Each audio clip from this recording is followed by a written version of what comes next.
तो यार आज की वीडियो बड़ी ही इंटरेस्टिंग होने वाली है, क्योंकि आज की वीडियो में मैं सैटामा की पूरी लाइफ को कवर करने वाला हूँ। अब वो सब कवर नहीं करने वाले जिसमें कि सैटामा वन पंच मैन बन जाता है, उससे पहले का पार्ट कवर करने वाले हैं, यानी चाइल्डहुड और एडल्टहुड सैटामा का। 3 साल जो ट्रेनिंग कर रहा था उस दौरान क्या किया सैटामा ने, वो सब कुछ कवर करने वाले हैं। So if you are interested keep watching.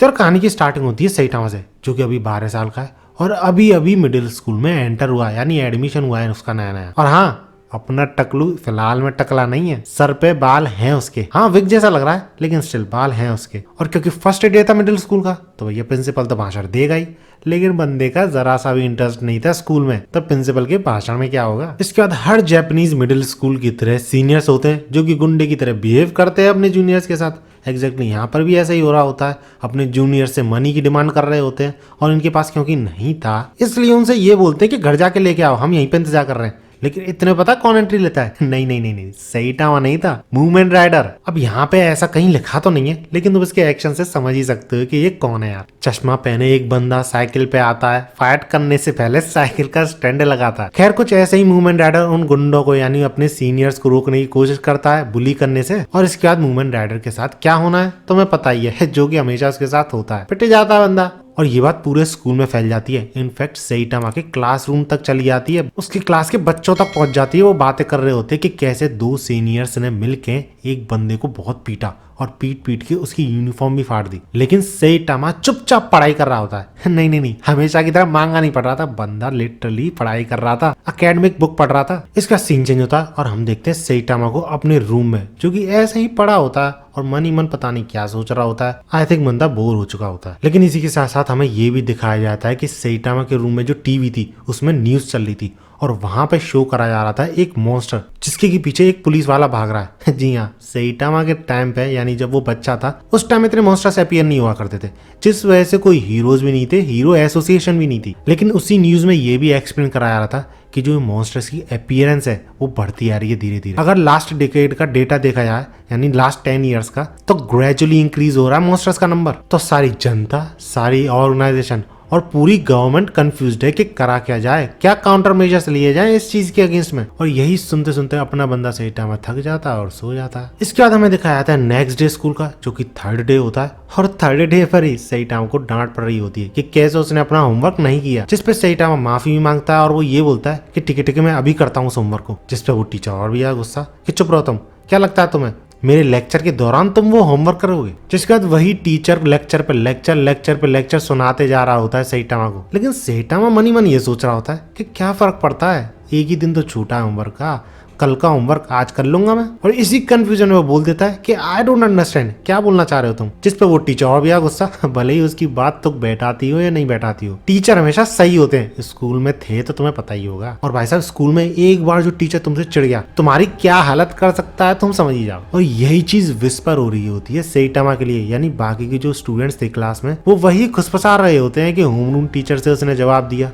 चुप रहता तो सही रहता, अब भुगतेगा होमरूम टीचर को एनिमी बना के। एंड दैट्स हाउ ये क्लियर हो जाता है कि सैटामा के स्कूल में एक भी दोस्त नहीं था। इसके बाद वही सीनियर्स यानी वही गुंडे सैटामा के पास आते हैं, उससे स्कूल से बाहर मिलने को बोलते हैं, जिसपे सैटामा बोलता है कि मैं नहीं जा सकता क्योंकि मुझे टीचर ने बुलाया। जिस पे वो गुंडे नाराज हो जाते हैं कि तुम्हें क्या लगता है, तुम किससे बात कर रहे हो, मुझे मना करोगे तुम, चुपचाप हमारे साथ चलो, और अगर तुमने ऐसा नहीं किया तो तुम्हारे यूनिफॉर्म्स के चीथे उड़ा दिए जाएंगे। इसके बाद वही सैटामा से वॉलेट मांगा जाता है, यानी पैसे मांगे जाते हैं, जिसपे सैटामा सीरियसली बोल देता है मेरे पास वॉलेट नहीं है। जिसपे वो सीनियर शॉक्ड कि भैया एक जूनियर ऐसे कैसे जवाब दे रहा है उन्हें। और इसी के बाद सैटामा कुछ ऐसे बिहेव करने लगता है कि वो कितना ज्यादा स्ट्रांग है। लाइक हो कौन तुम, 2 सीनियर्स ही तो हो मेरे, and you both are good for nothing, तो इसलिए मेरे सामने झुको और माफी मांगो उसके लिए जो कि तुमने मेरे साथ किया है। एंड इस पे होना क्या था, वो दोनों सीनियर्स मिलकर सैटामा को पील देते हैं और उसके पास थोड़े बहुत जो पैसे थे वो भी ले लेते हैं। इतने में भाई साहब अचानक से एंट्री लेता है वही पिगी बैंक मॉन्स्टर, जो कि सैटामा की टीवी में चल रहा था पिछले दिन, जो कि आते ही वन ऑफ द सीनियर पे अटैक कर देता है, जो देख के उन दोनों सीनियर्स की फटके चाह। और पिगी बैंक बात भी कर सकता था उन दोनों से, ये बोलता है कि जो कॉइंस तुम्हारे पास हैं जल्दी से जल्दी उन्हें मेरे अंदर डालो। जिसपे पहले तो वो दोनों सीनियर्स रेजिस्ट करते हैं, लेकिन बाद में वो उस पिगी बैंक मॉन्स्टर के अंदर अपने कॉइंस डाल ही देते हैं। अपने यानी सैटामा के कोच जो थे। लेकिन उससे ज्यादा दुख उन पैसे को खोने का उन दोनों सीनियर्स में से एक सीनियर को हो रहा था। पता है क्यों? क्योंकि ये जो पैसे लिए थे उस सीनियर ने अपने छोटे भाई के लिए लिए थे। वो जो स्कूल जाता है उसके लिए जो लंच चाहिए उसके लिए लिए थे। और इसके बाद यार सही में मुझे एक चीज तो रियलाइज हुई कि डोंट जज बुक बाय इट्स कवर। क्योंकि कौन कैसे हालात में तुम कभी भी एक्सपेक्ट नहीं कर सकते कि वो बाहर शो कर रहा है उन हालातों को या नहीं। और जब सैटामा को रियलाइज होता है कि वो दोनों सीनियर्स बुरे नहीं थे, बस उनके हालातों ने ऐसा करने पे उन्हें मजबूर कर दिया, तो वो उठते ही उस मॉन्स्टर के पीछे भागने लगता है, उन पैसों को वापस लेने के लिए भागने लगता है। और जब वो चेज कर रहा होता है ना उस मॉन्स्टर को, सैटामा के मन में एक ही ख्याल आ रहा होता है। सैटामा ये रियलाइज करता है कि वो सिर्फ पैसों की वजह से नहीं भाग रहा उस मॉन्स्टर के पीछे। उसकी बोरिंग लाइफ में जो थ्रिल की कमी थी वो मॉन्स्टर उसे वो चीज प्रोवाइड कर रहा था। इसके बाद हम देखते हैं कि कुछ टाइम तक भागने के बाद वो मॉन्स्टर पीछे पलटता है और सैटामा को एक दीवार में चुन देता है। और लिटरली सैटामा कई घंटों तक वहीं पर पड़ा रहता है।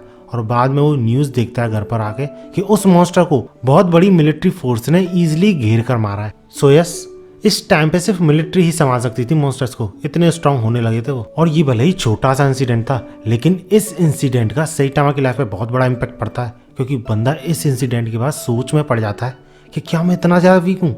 अगर वो इतना ज्यादा वीक रहेगा तो प्रॉपरली जी भी पाएगा इस सोसाइटी में। और ऐसा सोचते समय सैटामा के मन में सिर्फ वो मॉन्स्टर नहीं आ रहा था, वो बुलीज और उसका टीचर भी आ रहा था। क्योंकि घर आने से पहले वो टीचर के पास भी गया था, तो टीचर को उसने जब ये सारी बातें बताई तो विश्वास ही नहीं करा टीचर ने। उसने तो सिंपली ये कह दिया कि कहानियां बना रहा है सैटामा। इसके बाद हमें दिखाया था सैटामा जो कि फिलहाल में 300 डेज ऑफ ट्रेनिंग पर होता है, यानी 300 डेज निकल चुके होते हैं ट्रेनिंग करते हुए सैटामा को। वही training routine 100 push-ups, 100 sit-ups and 100 squats, then a 10-kilometer run.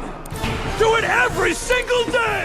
और इसी के दौरान हम ये भी देखते कि सैटामा इन 300 डेज के दौरान सिर्फ ट्रेनिंग नहीं कर रहा था, वो मॉन्स्टर्स को हंट करना ऑलरेडी शुरू कर चुका था। और ऐसा करके जब वो लोगों की मदद करता था तो कई बार उसे लोगों की तरफ से गिफ्ट्स भी मिलते थे। जैसे कि इस ओल्ड लेडी ने सैटामा को पूरे 1 साल भर की कैंडी दी थी। अब ये बढ़िया चीजें तो थी, लेकिन सैटामा इस टाइम के दौरान काफी चीजों से जूझ रहा था। जैसे कि ये सब करते हुए सैटामा कमा तो सकता नहीं है, ऊपर से सैटामा अपने हीरो वर्क को हॉबी मानता है, जॉब नहीं मानता, जैसे कि तुमने एनीमे में भी देखा होगा। जिस वजह से सैटामा ऐसी सोच में था कि ऐसा करके वो लोगों की मदद तो कर रहा है, लेकिन उसकी मदद कौन करेगा यानी खाना कैसे खाएगा वो। लेकिन स्टिल सैटामा रुकता नहीं है और डे आफ्टर डे अपनी लिमिट्स को पुश करता रहता है, जिससे वो फिजिकली स्ट्रांग तो बनता ही है, लेकिन इसी के साथ साथ एक और चीज हो रही होती है, सैटामा के बाल झड़ रहे होते हैं। जो कि फिलहाल तो सैटामा ने नोटिस नहीं किया होता है, लेकिन तुम हर पैनल में देख सकते हो कि जब जब सैटामा कुछ फिजिकली हार्ड वर्क कर रहा है उसके बाल झड़ रहे हैं। और ऐसा ही करते करते जब 300 डेज से ज्यादा गुजर जाते हैं तो सैटामा अचानक से एक दिन नोटिस करता है कि उसके लिए काफी ज्यादा सिंपल हो गया अपना डेली रूटीन फॉलो करना। इनफैक्ट उसकी जो फिजिकल पावर है उसको भी काफी तगड़ा बूस्ट मिला है अचानक से, जिस वजह से उसके सेंसेस, उसके मूवमेंट्स काफी ज्यादा फास्ट हो गए। और ऐसा करके वो एक बच्चे का एक्सीडेंट होने से बचा लेता है, just like a super hero. लेकिन इसी सब के साथ साथ सैटामा के साथ एक और चीज हो रही थी, उसे पता नहीं अलग ही तरीके का पेन महसूस हो रहा था। और ये पेन जो है, इसका ड्यूरेशन जो है वो कम होता जा रहा था, जिस वजह से सैटामा को समझ में नहीं आ रहा होता है कि क्या उसने अपने आप को कुछ ज्यादा ही पुश कर दिया है क्या। लेकिन इस सब के बावजूद अगेन सैटामा रुकता नहीं है, कुछ भी चीज नहीं रोक पा रही है सैटामा को। वो ट्रेनिंग कंटिन्यू रखता है, मॉन्स्टर्स को हराना कंटिन्यू रखता है। और इन्हीं दिनों के दौरान सैटामा का सामना होता है टाइगर लेवल मॉन्स्टर से, जिसको देखते ही सैटामा समझ जाता है कि बाकी के मॉन्स्टर जो उसने हराए हैं अभी तक, ये वाला मॉन्स्टर उन सबसे काफी ज्यादा अलग है, यानी बहुत ज्यादा स्ट्रांग है। यानी तुम कह सकते हो कि सैटामा ने अभी तक सिर्फ वुल्फ लेवल मॉन्स्टर्स का सामना किया था। और क्योंकि भैया सैटामा पागल हुए जा रहा था अपनी लिमिट्स को पुश करने के लिए, तो वो बिना कुछ सोचे समझे उस मॉन्स्टर पे हमला कर देता है। लेकिन वो मॉन्स्टर तुरंत ही सैटामा को देख लेता है और पंच भी पेल देता है उसके चेहरे पर, like it was nothing to him.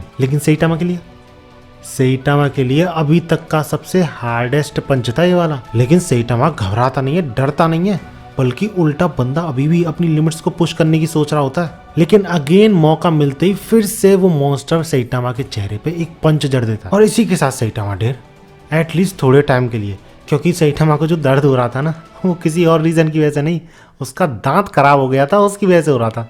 और इस पंच की वजह से वही बुरा दांत उसका टूट जाता है। सो दैट्स व्हाई इस मॉन्स्टर के पंच की वजह से सैटामा को डैमेज कम पहुंचता है, उल्टा बंदा बेटर फील करने लगता है। और इसके बाद जब सैटामा अपना पंच पेलता है उस मॉन्स्टर को, एक पंच में वो मॉन्स्टर ढेर। इसके बाद हमें सेइटामा के ही ट्रेनिंग डेज का एक और इंसिडेंट दिखाया जाता है और इसी पंचिंग मॉन्स्टर को डिफीट करने के बाद काफी टाइम गुजरता है। सेइटामा अपनी ट्रेनिंग कंटिन्यू रखता है और उसकी इसी ट्रेनिंग के दौरान का एक और इंसिडेंट हमें शो कराया जाता है। सिटी जेड में एक बहुत खतरनाक मॉन्स्टर घूम रहा होता है, इतना खतरनाक कि लोगों को एक शेल्टर में रखा जाता है उनको प्रोटेक्ट करने के लिए उस मॉन्स्टर से, और ये गारंटी दी जाती है कि जो भी इंसान इस शेल्टर में होगा उसकी जान को जरा सा भी खतरा नहीं है, क्योंकि ये शेल्टर हर तरीके के डिजास्टर, हर तरीके के मॉन्स्टर को झेल सकता है। एंड ऑब्वियसली यार नॉर्मल लोगों को विश्वास भी हो जाता है, इसलिए वो चल भी देते हैं, सारे इवैक्यूएट करके अपने घरों को, अपने वर्किंग स्पेस को इस शेल्टर में कलेक्ट हो जाते हैं। और बाहर ये खतरनाक मॉन्स्टर तबाही मचा रहा होता है। अब इसका क्या लेवल है, कौन से लेवल का मॉन्स्टर है, ये हमें शो तो नहीं कराया था, लेकिन स्टिल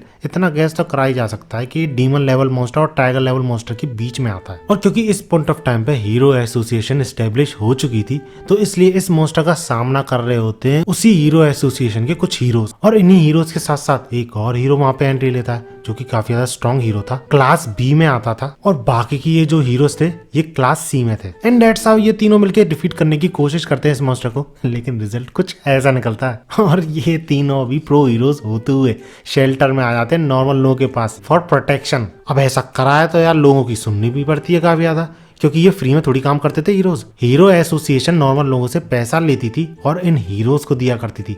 ऑब्वियसली बीच में कुछ कमीशन भी रहता था उनका, क्योंकि ये वर्क कैसे करेगी पूरी एसोसिएशन, लेकिन स्टिल एक तरीके का टैक्स ही था नॉर्मल लोगों के लिए, जिसका कि नतीजा उन्हें दिख नहीं रहा था। लेकिन इस सब के जवाब में उनमें से एक हीरो बोलता है, क्या करा जाए यार, वो मॉन्स्टर काफी ज्यादा स्ट्रॉन्ग है, मैं तो कहता हूँ कोई हरा ही नहीं सकता उसे, लेट्स वेट जब तक वो एज के थ्रू अपने आप ही नहीं मर जाता।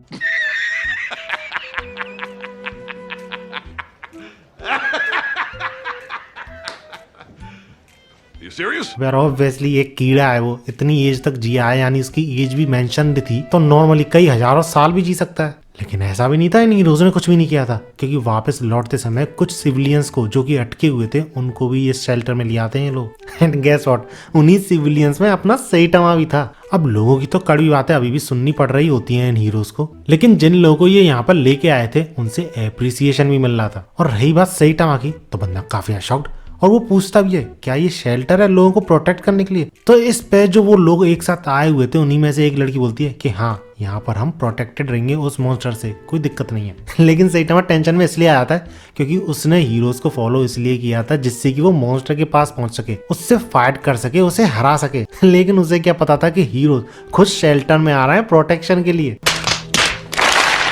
और इस सब क्या, जब सेइटामा शेल्टर से बाहर निकलने की कोशिश करता है, एग्जिट की तरफ जा रहा होता है, तो तुरंत ही सारे लोग उसे मिलकर रोक लेते हैं, ये बोलकर नहीं नहीं नहीं नहीं ऐसा मत करो यंग मैन, अपनी लाइफ को खतरे में क्यों डाल रहे हो, अभी तुम्हारी एज ही क्या है। लेकिन सेइटामा अभी भी नहीं मानता, वो यूं बोलता है भैया टाइम वेस्ट करने को जरा सा भी नहीं है मेरे पास, मुझे जल्दी जाने दो, क्या प्रॉब्लम है तुम सबकी। और ऐसी बातें सुन के वो सब लोग समझने लग जाते हैं कि इस बंदे को यानी सेइटामा को पैनिक अटैक आ गया है, इसलिए वो कुछ भी नहीं सोच पा रहा है कि आखिर कर क्या रहा है वो। और यही बसड़ कुछ टाइम तक चलती है, जिसके बाद वहां की जो सिक्योरिटी थी वो मिलती है सेइटामा से, पूछती है भैया क्या प्रॉब्लम है, क्या करना चाह रहे हो। जिस पे सेइटामा बोलता है कि मुझे बाहर जाना है, तो इस पे वो सिक्योरिटी बोलती है कि कोई दिक्कत की बात नहीं है, शेल्टर के जो डोर्स हैं वो सारे के सारे लॉक्ड हैं, और साथ ही साथ इसका जो डिफेंस सिस्टम है वो एक्टिव है, और जब तक बाहर की चीज ह्यूमन आइडेंटिफाइड नहीं होगी तब तक ये शेल्टर एंटर भी नहीं करने देगा किसी चीज को। So we are all safe. जिस पे सेइटामा भी बोल देता है भैया कि क्या तुम मेरे लिए एक्सेप्शन कर सकते हो, क्या मुझे इस शेल्टर से निकलने की इजाजत दे सकते हो। तो इस पे वो सिक्योरिटी क्लियरली मना कर देती है। अब क्योंकि सेइटामा के पास कोई और चॉइस नहीं थी, तो वो डिसाइड करता है कि जब तक ये लोग बोलेंगे तब तक वो इस शेल्टर में रुकेगा। लेकिन एक और मेजर प्रॉब्लम थी, सेइटामा ने सुबह सुबह ज्यादा ही चाय पी ली थी, इसलिए उसे अब वॉशरूम जाना था। और इसके बाद वही सिक्योरिटी गर्ल चिल्ला चिल्ला के लोगों को बताने लग जाती है कि ये शेल्टर कितना ज्यादा स्ट्रांग है, कितने ज्यादा प्रोटेक्शन में है वो सारे लोग जो कि प्रेजेंट है वहां पर, क्योंकि वो शेल्टर एक्सट्रीमली हाई टेम्परेचर को झेल सकता है, किसी भी तरीके के अटैक को एब्जॉर्ब कर सकता है, फिर चाहे वो टैंक हो या फिर मिसाइल। इसी के साथ साथ जो एंट्रेंस है उस पे बायोमेट्रिक ऑथेंटिकेशन की मदद से अगर कोई मॉन्स्टर इंसान में बदलकर एंटर करने की कोशिश भी करता है तो उसे भी डिटेक्ट किया जा सकता है। और ऐसे ही काफी सारी चीजें बताती है इस शेल्टर के बारे में वो लड़की। लेकिन सेइटामा को क्या चाहिए था, एक छोटा सा टॉयलेट। और जब वो पूछने जाता है उस लड़की से जो कि चिल्ला चिल्ला के बोल रही थी कि कोई भी फ्लॉ नहीं है इस पूरे शेल्टर में, तो तभी सेइटामा उससे पूछ पड़ता है excuse me where is toilet. तो इस पे वो लड़की ये बोलती है कि इस शेल्टर में कोई टॉयलेट नहीं है, जिस पे सेइटामा भी लग इतना बड़ा फ्लॉ तो है यहाँ पर। अब ऐसे ही करते करते 1 घंटा निकल जाता है। सेइटामा परेशान हो रहा होता है, भैया रुक के बैठा हुआ है वो, और यही सोच रहा होता है बैठे बैठे कि क्या उस मॉन्स्टर को कोई हरा भी पाएगा। इतनी देर से बैठा हुआ हूँ मैं यहाँ पे, क्योंकि जब तक उस मॉन्स्टर को कोई नहीं हराता यहाँ से मैं बाहर नहीं निकल सकता। और ये तो बहुत बड़ी मुसीबत हो जाएगी भैया, क्योंकि सेइटामा अब सिर्फ 15 मिनट और रुक सकता है ज्यादा से ज्यादा। और इतने में एक बंदा चिल्लाते हुए बोलता है, bad news guys, 2 A class heroes मिलके भी उस मॉन्स्टर को नहीं हरा पाए। और अगर तुम सोच रहे हो कि इतनी कमी कैसे है हीरोज की, तो यार हीरो एसोसिएशन अभी अभी चालू ही हुआ था, इसलिए हीरोज की जो क्वांटिटी थी वो बहुत कम थी। क्वांटिटी क्या, नंबर बहुत कम था। और इन दोनों ही A क्लास हीरोज के डिफीट होने के बाद उस मॉन्स्टर का डिजास्टर लेवल सेट कर दिया था डीमन। और इसी के साथ वो बंदा ये भी बताता है सबको कि हीरो एसोसिएशन ने एक अपना अलग से स्क्वाड भेजा है उस मॉन्स्टर को हराने के लिए, लेकिन उस स्क्वाड को पहुंचने में 3 घंटे लगेंगे। और ये सुनते ही सेइटामा का दिमाग खराब, वो तुरंत ही उठता है और चलने लगता है। लेकिन उसको कोई रोक नहीं रहा था इस बार, क्योंकि सेइटामा इस बार एग्जिट की तरफ नहीं बढ़ रहा था, एक दीवार की तरफ बढ़ रहा था, जिसको देख के लोग इसी सोच में, ये वियर्ड गाय फिर से ये करना क्या चाह रहा है। लेकिन क्योंकि सेइटामा दीवार के पास जाके खड़ा हो जाता है तो लोग फिर भी उसे नहीं रोकते हैं, क्योंकि यार दीवार तोड़ के थोड़ी चला जाएगा सेइटामा, इतना ज्यादा स्ट्रॉन्ग शेल्टर है ये, इतनी आसानी से थोड़ी तोड़ा जा सकता है। लेकिन सेइटामा सिर्फ एक पंच में बहुत बड़ा होल कर देता है उस शेल्टर में, जो देख के वहां पे प्रेजेंट सारे लोग शॉक्ड। और सेइटामा ने ये इतनी तेजी से किया, यानी पंच इतनी तेज मारा कि लोग विटनेस तक नहीं कर पाए सेइटामा ने आखिर किया क्या। उन सबको ये लगता है कि अचानक से अपने आप ही ये दीवार टूट गई। अब क्योंकि शेल्टर में इतना बड़ा होल हो चुका था तो लोग वैसे घबरा रहे होते हैं, लेकिन इसी के साथ साथ वो ये भी डिसाइड कर लेते हैं कि सेइटामा तो गया, अब वो जिंदा नहीं बचने वाला। लेकिन सेइटामा दौड़ रहा होता, पसीने छोड़ रहा होता है, क्योंकि उसकी अलग ही टेंशन चल रही थी इस टाइम पे, क्योंकि उसे जल्दी से जल्दी कन्वीनियंस स्टोर जाना था और वहां का टॉयलेट यूज करना था। और जब सेइटामा को वो स्टोर मिल जाता है तो तभी उसके सामने आके खड़ा हो जाता है वही मॉन्स्टर। लेकिन यार लिटरली सेइटामा 1 सेकंड तक नहीं रुकता उस मॉन्स्टर की वजह से, वो दौड़ते हुए ही एक तगड़ा पंच पेल देता है, उस मॉन्स्टर को वहीं खत्म कर देता है। और इस तरह एक एवरेज गाय जिसने की hero work as a hobby शुरू किया था, प्रेजेंट डे में स्ट्रॉन्गेस्ट हीरो बन चुका है पूरे वर्ल्ड का। And that's it for this video. I hope तो ये वीडियो अच्छी लगी होगी, अगर हाँ तो वीडियो को लाइक जरूर करना, ऐसे ही वीडियोस के लिए मेरे चैनल को सब्सक्राइब जरूर कर लेना। मिलते हैं अगली वीडियो में, और भागो।